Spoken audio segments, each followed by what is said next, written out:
Захимчийн өдрөлөг эхлэхэд бэлэн болоод байна. За өнөөдрийн дугаар дээр өнөөдрийн сэдэв бол таргалтын 4 үнэн гэдэг сэдвийг болоо хүндэн эрүүл мэндийн өдрөлгийг зохион байгуулж байна. За тэгэхээр өнөөдрийн өдрөлийн гол асуудал бол ер нь илүүлжийн таргалт юунаас болж үүсдэг, Монгол ямар төвшөнд байгаа, за дэлхийн хэмжээнд ямар асуудал болоод байгаа. За энэс урьдан сэргийлэх болоод одоо илүүлжингээ хасахад шинжилгээ ухааны зарчмууд нь юу гэдэг талаар бол эрүүл мэндийн өдрөлгийг зохион байгуулж байна. Ингээд өдрөлийн мэдээллүүдтэй танилцсан уу?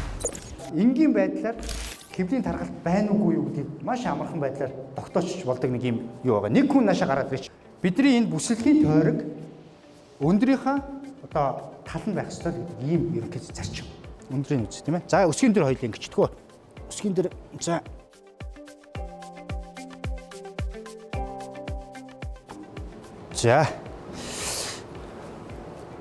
За энийг хоёлаа. Одоо бидний хэмжээ яаж гарахын талаар харъя. Энэ дээр хэрвээ хурж явах юм бол асуудал алгаа гэсэн үг. Хүрэхгүй байх юм бол асуудал үүсч эхэлнэ гэсэн үг.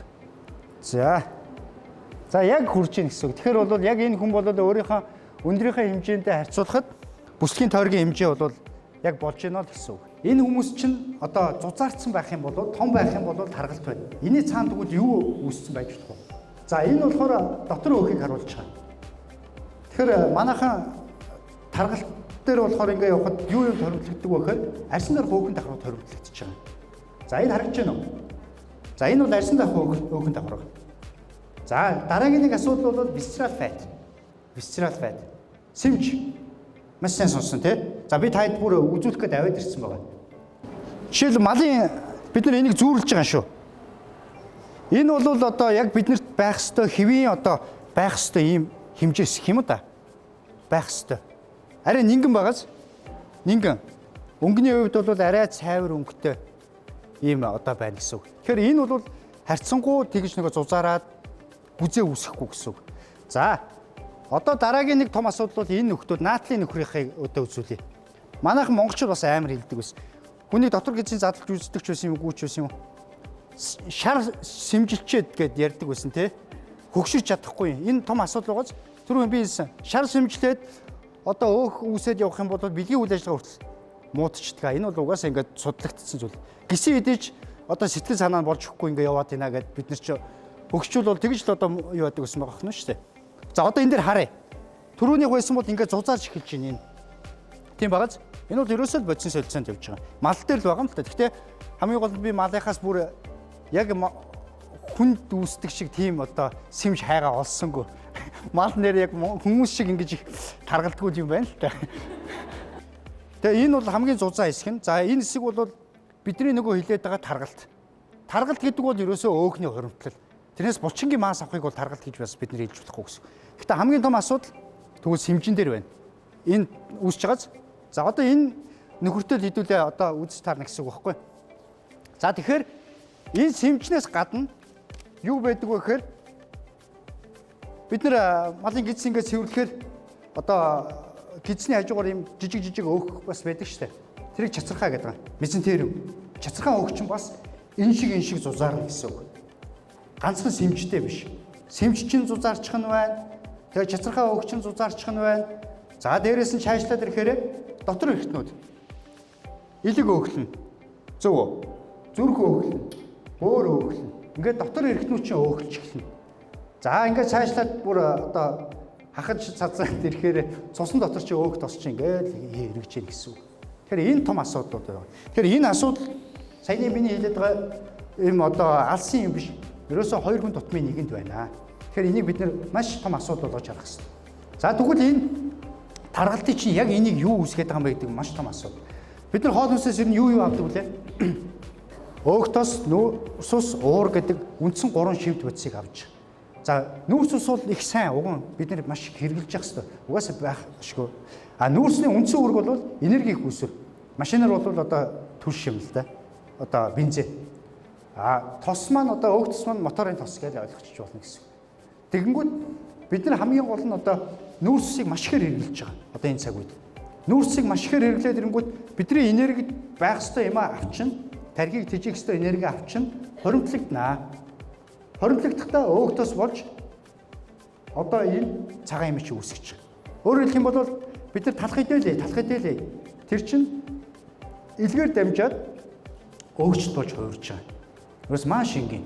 Тэгээ энэ болохоор 17 онд анагаах ухааны сургуулийн нийгмийн эрүүл мэндийн сургууль Демби захиалгаар хийгдсэн юм том судалгаа байгаа.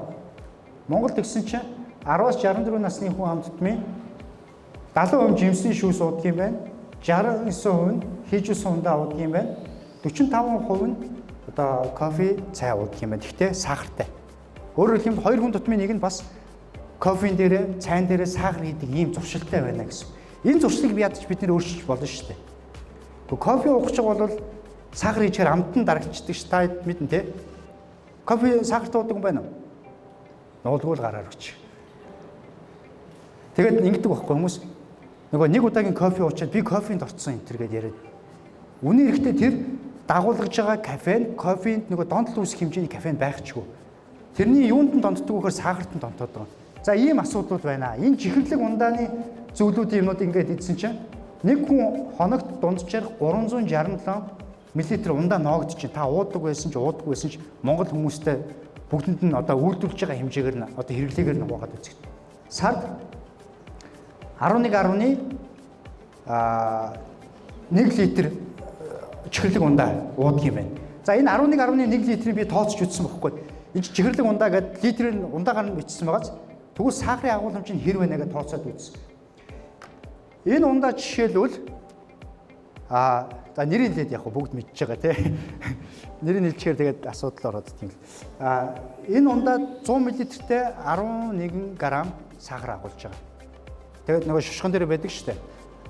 Тэгэнгүүт 500 мл-т нөө хэдүүлээ үржүүлээ. 11-гээд 505 үржүүлээ. 55 тийм. 55 г сахар агуулж байгаа.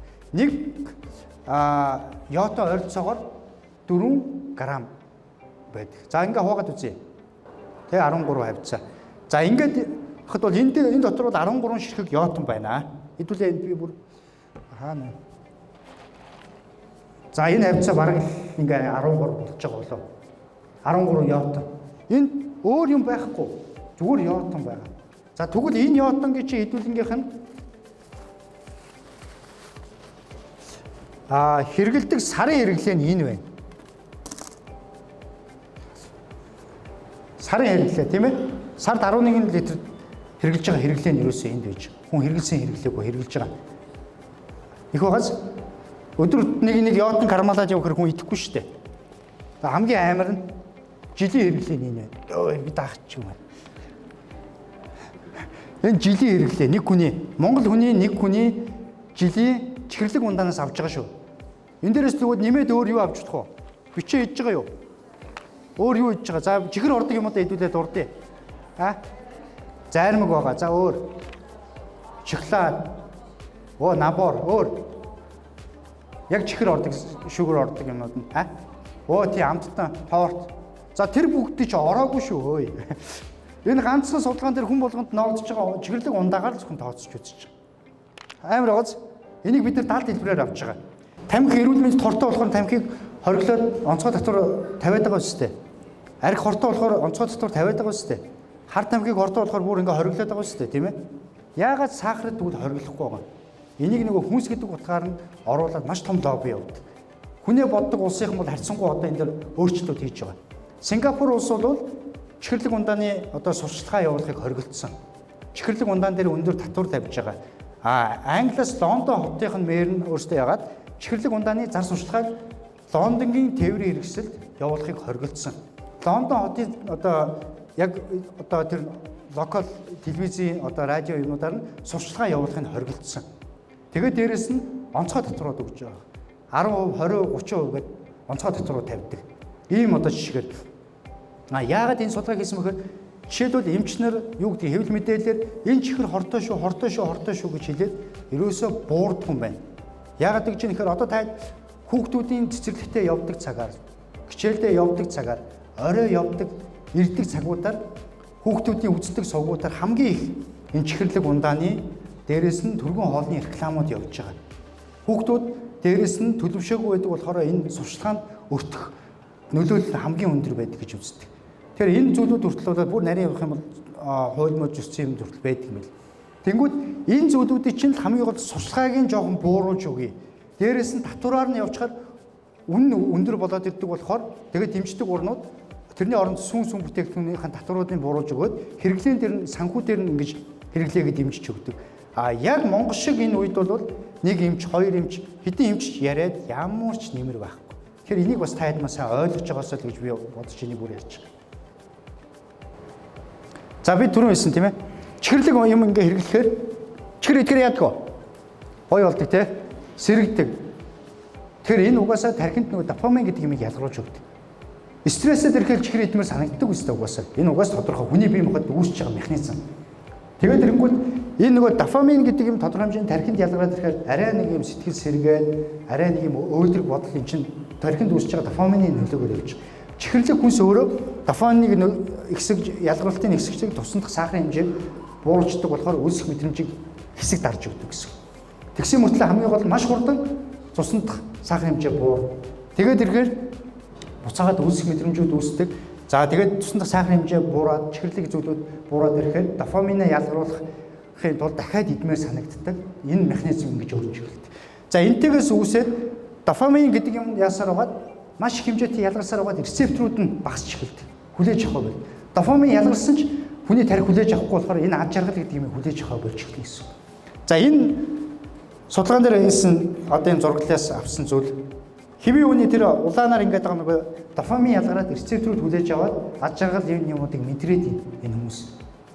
Та хэд анзаарах юм бол их чихэр иддэг, амар их хамттай иддэг, тэжийн ихтэй хүмүүс жоохон бухимдуу ууртай яваад иддэг тийм юу байдаг. Анзаарах юм бол бүгд гэж байгаа юм биш шүү. Гэхдээ ер нь бол тийм нийтлэг юм байдаг. Тийм болохоор сахар донцсон хүмүүсийн одоо жишээл тархины зураглалаар нь үзэх юм бол дофамин рецептор байхгүй. Тэгвэл энэ кокаин донцсон хүний дофамин рецептор бас яг юу? Тэгэхээр цагаан кокаин, сахар хоёр яг адилхан. Илчлэгийг хэдүүлээ мэдэх юмдаа өөртөө хилээд яв. Илчлэг гэж юу нь яг юу вэ? Илчлэг бол одоо ерөөсөө ийм дулааны эмчигдэхүүн байгаа байхгүй юу? Дулааны эмчигдэхүүн. Бид нар өвөл болохоор яадаг вэ? Даардаг гэх нэг том афоризм байгаа үстэй. Өвөл хүүдэн чөлөө. Одоо хэдүүлээ энэ юг халаа.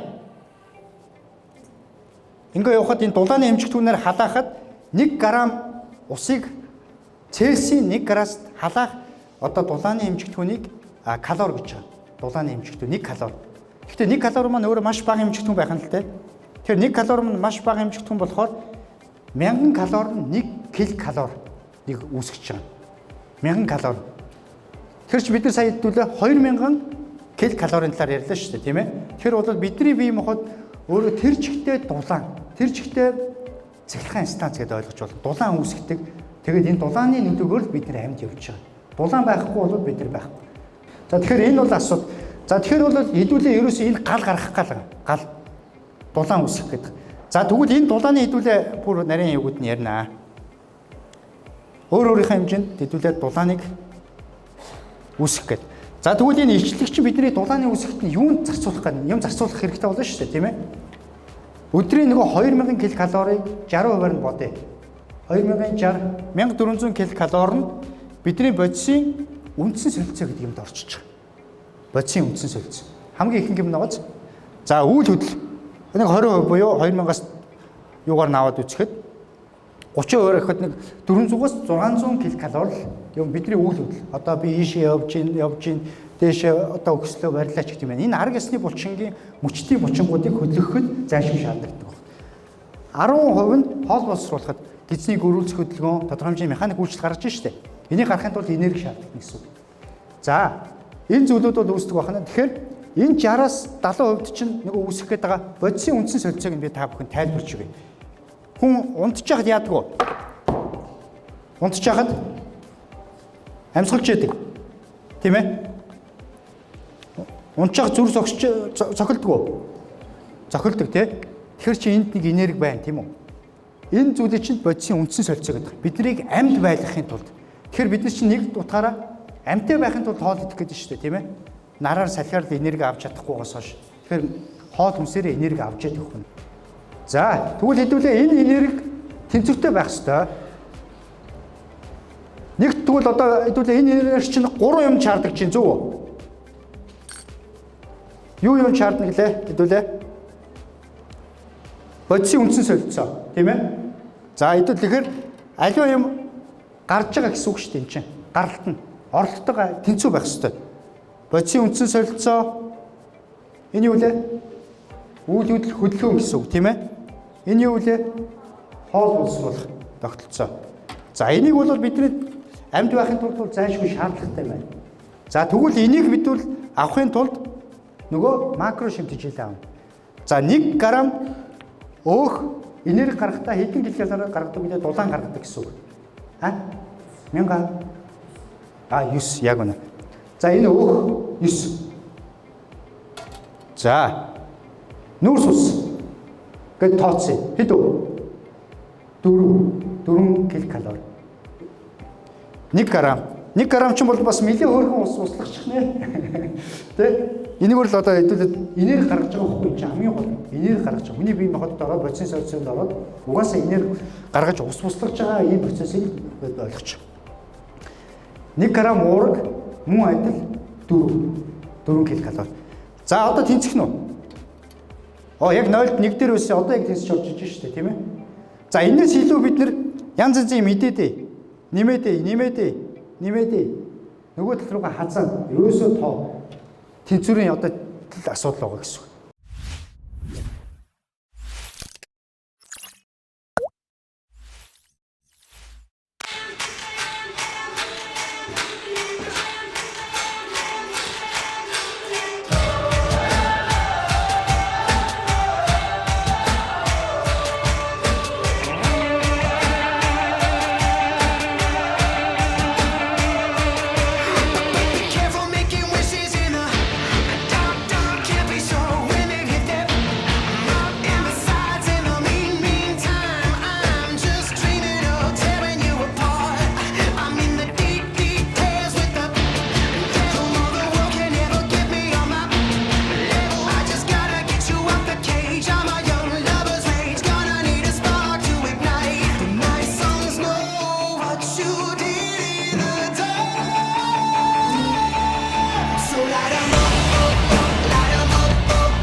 зохион байгуулалтын зардал наандаж бид тэр усыг авахаас ихсүүлээд мөнгөд гарч ирж шүү дээ, тийм ээ. Тэр энэ болгоныг маань бас дэмжиж энэ удаагийн хөтөлбөр энэ удаагийн юмд оролцож байгаа юм болохоор энэ Leovit гэдэг энэ бүтээгдэхүүний хамт олон аль биесний эрхтэйг оруулж идэг EDM гэдэг компани хамт олон байгаа. Тэгэхээр бас энэ хамт олондоо ч гэсэн хэдүүлээ баярсан талархснаа илэрхийлж чадахгүй.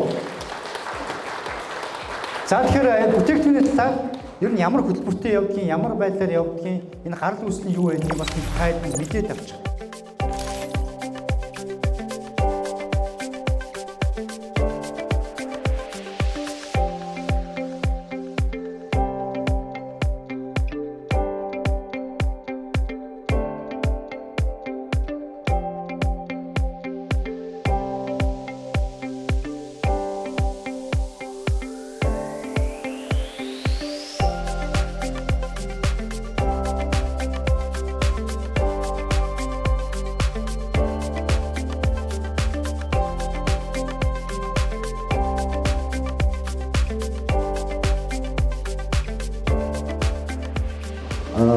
Явит нутрийн компаниг үүсгэн байгуулагч нь бол Татьяна Пилат гэж эрдэмтэн байдаг. За энэ эрдэмтэн хэн бэ гэхээр Оросын улманы улсын эрүүл мэндийн шинжилгээ ухааны академи гэж байгаа.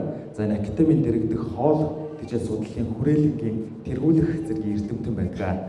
За тэгэхээр ерөнхийдөө Явит нутрийн компани үндсэн 4 чиглэлийн бүтээгдэхүүнүүд үйлдвэрлэн гаргадаг.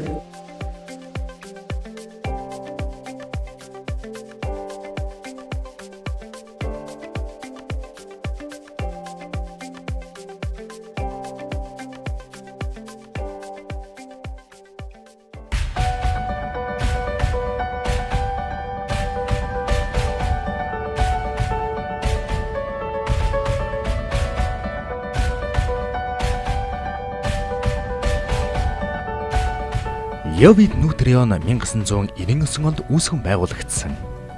Одоогоор энэ салбартаа үйл ажиллагаа явуулж байгаа Оросын томоохон компаниудын нэг бөгөөд үндсэн үйл ажиллагааны чиглэл нь эрүүл мэндийг хамгаалах, бэхжүүлэх чиглэлээр байгалийн гаралтай хүнсний бүтээгдэхүүн үйлдвэрлэдэг. Эдгээр нь биологийн идэвхт хүнс тэжээлийн нэмэлт бодис бүхий витамин болон эрдэс амин дэмээр баяжуулсан бүтээгдэхүүнүүд юм. Бүтээгдэхүүнүүд нь эрүүл мэндийн болон эмчилгээ сувилгаан чиглэгдсэн бөгөөд Оросын эрүүл ард түмэн хөтөлбөрт дэмжигдсэн байдаг. Мөн ойрхон орндын улсууд болон Европын холбооны улсууд, Америкийн нэгдсэн улсууд руу экспортод гардаг. Ийхүү дэлхийн зах зээлд томоохон байр суурь эзэлдэг цорын ганц Орос компани болж чадсан билээ. Компани бүхий л бүтээгдэхүүнүүд тэр дундаа биологийн идэвхт бодисууд нь цэвэр байгалийн гаралтай байдгаараа онцлогтой. Өөрөөр хэлбэл ямар нэгэн бодогч бодис нэмэлт амт оруулагч, хугацаа уртасгагч бодис агуулдаггүй. Явит Нутрион бүтээгдэхүүнийхээ чанараар 150 гаруй шагналууд, сертификатуудыг авсан бөгөөд инновацийн патентуудыг ч бас эзэмшдэг. Компанийн гол бүрэлдэхүүнд өөрийн лаборатори болон эрдэмтдийн баг ажилладаг бөгөөд орчин цагийн нийгмийн шаардлагад нийцсэн бүтээгдэхүүн үйлдвэрлэхэд анхааран нэр төрлөө нэмэгдүүлэн тогтмол ажилласаар ирсэн юм. Ялангуяа энэ нь бүтээгдэхүүний төрөлжилт болон сайжруулалтад чухал нөлөөтэй. Явит компани нь улсынхаа цэргийн хүчний хоол хүнсийг бэлтгэдэг ба томоохон аж ахуйн нэгжид зориулсан тусгай бэлтгэмлийн хоолыг ч үйлдвэрлэн гаргадаг. Мөн дэлгүүрийн болон эмийн сангуудад нийлүүлэгддэг байна.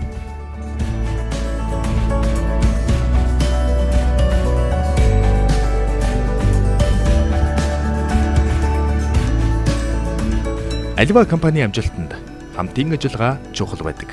Тиймээс л Явит компани нь ажиллагчдынхаа сургалтанд маш ихээр анхаарал тавьдаг. Мэргэжлийн дадлаг семинар, үдцэглэн худалдаанд тогтмол оролцож, өөрсдийн мэргэжил ур чадвараа тогтмол нэмэгдүүлдэг. Компанийн эрхэм зорилго нь хүмүүсийн эрүүл мэнд, аз жаргалын төлөө бүтээгдэхүүн үйлдвэрлэн түүнийг төгөлдржүүлэх явдал юм.